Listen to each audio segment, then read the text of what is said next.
Et sur ces mots qui rongent la santé publique, nous avons voulu aller plus loin ce soir. La question des honoraires est donc posée, mais que dire de la gestion de l'hôpital public? La France y consacre de gros moyens et pourtant l'enquête que vous allez découvrir est édifiante, accablante même diront certains. Des établissements sont complètement débordés, d'autres à quelques kilomètres sont totalement vides. Voici notre grand reportage, hôpital diagnostic de faillite, Jennifer Nock, Mathieu Nivenglowski. Centre hospitalier André Grégoire à Montreuil en Seine-Saint-Denis. Cette maternité flambant neuve a été inaugurée en février dernier. Elle a coûté à l'hôpital plus de 70 millions d'euros. Les couloirs sont rutilants, spacieux, mais aussi déserts. Et quand vous poussez les portes des salles de consultation, personne. Pas de maman, pas de bébé, pas de sage-femme. Donc on a des salles vides, vous avez la salle 6, 5... Dans le bloc opératoire juste à côté, même constat. Sur les 7 salles qui sont à disposition. Cette salle, elle aussi toute neuve, mais pas d'anesthésiste pour les faire fonctionner. C'est ce que dénonce le docteur François Chilot, qui travaille ici depuis 13 ans. Alors qu'est-ce qui se passe ici? Eh bien,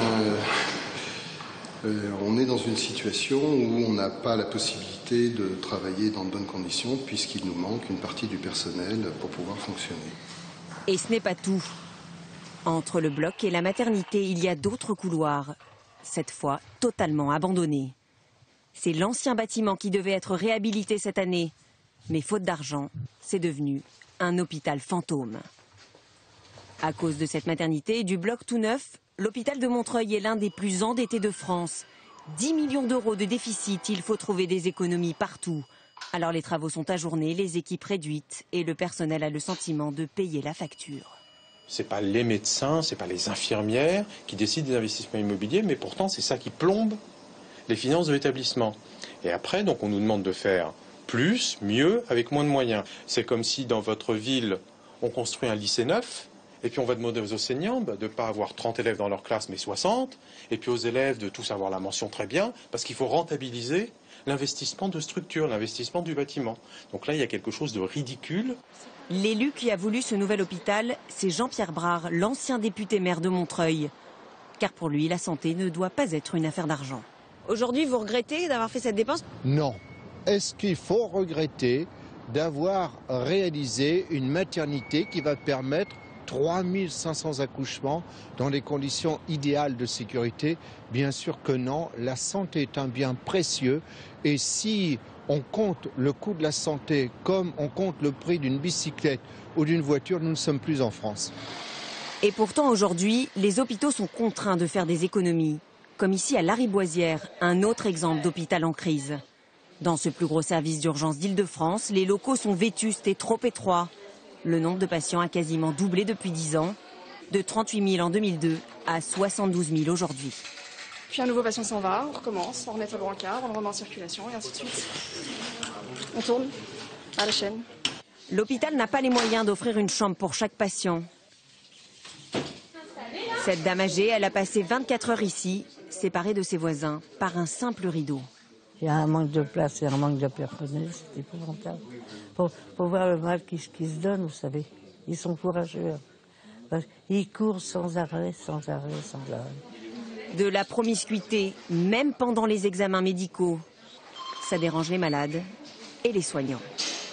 Le stress, c'est ça, c'est faire attention au bruit. Et travailler dans le bruit toute la journée, c'est très dur. Et travailler dans la non-confidentialité, c'est quelque chose aussi difficile parce qu'on doit faire attention à ce qu'on dit à chaque fois. Manque de place, mais aussi manque de personnel, comme ce soir. Il n'y a pas de docteur en trauma aujourd'hui. Le même docteur fait UHU trauma. On va avoir un passage de la trauma. C'est pour ça que j'apparais en intermittent du spectacle. D'accord. Au pied levé, les docteurs doivent parfois occuper 2 postes en même temps. Il n'y a pas de réduction. On vous dit, vous êtes l'effectif, voilà. Sauf que quand vous avez pendant 5 ans un effectif de docteur stable et que l'activité, elle fait plus 3% par an, au bout de quelques années, le plus 3% devient un plus 20% au nombre de patients avec un effectif qui est stable. Problème d'effectifs et manque de matériel. Des fois, il y a des patients qui ont besoin de 2 ou 3 pouces seringues en même temps. Et là, comment vous faites? On se débrouille, on appelle pour en trouver. Je désinfecte la mission. On essaie des fois d'appeler dans les étages pour en trouver. On se débrouille. J'ai pas d'oreiller, mais je vais vous donner des draps. Ça aussi, c'est un truc dont on manque. Des oreillers. Plus grave que les oreillers, les scanners. Ce chef de service en réclame un uniquement dédié aux urgences, car les 2 autres scanners de l'hôpital sont constamment embouteillés. Cet homme est tombé au travail. Son nom, Pierre Nelson, est bien inscrit depuis des heures dans l'ordinateur, mais il attend toujours. 8 heures qu'il est là. On attend 8 heures? Oui. Très souvent. Ça fait long.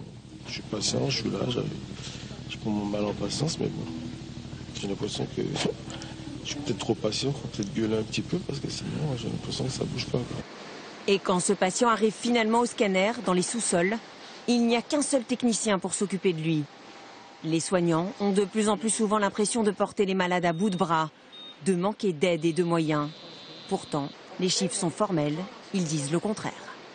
En fait, la France dépense beaucoup d'argent pour ses hôpitaux. Ses dépenses hospitalières s'élèvent à 1 229 € par habitant, contre 819 € en Allemagne. Et il y a aussi plus de personnel.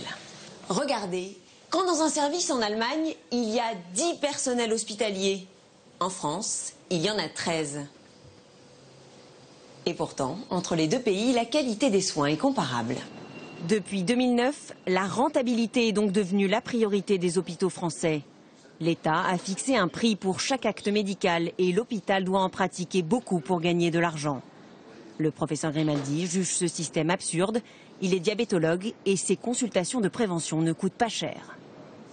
Dans toutes ces chambres-là, bon, ces malades n'auront pas d'examen. Ils passent une semaine, ils ne vont pas avoir d'IRM, ils ne vont pas avoir de scanner.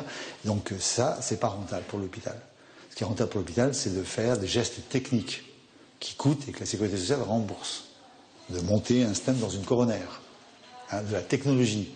Mais la prévention, non seulement primaire, c'est-à-dire éviter une maladie, mais secondaire, éviter les complications de la maladie, ça, ce n'est pas payé. Pour l'économiste Jean de Kervas-Doué, ce système ne fonctionne pas. Pour lui, le problème est d'abord politique. Il faut redéfinir la place de l'hôpital. On choisit toujours le plus cher.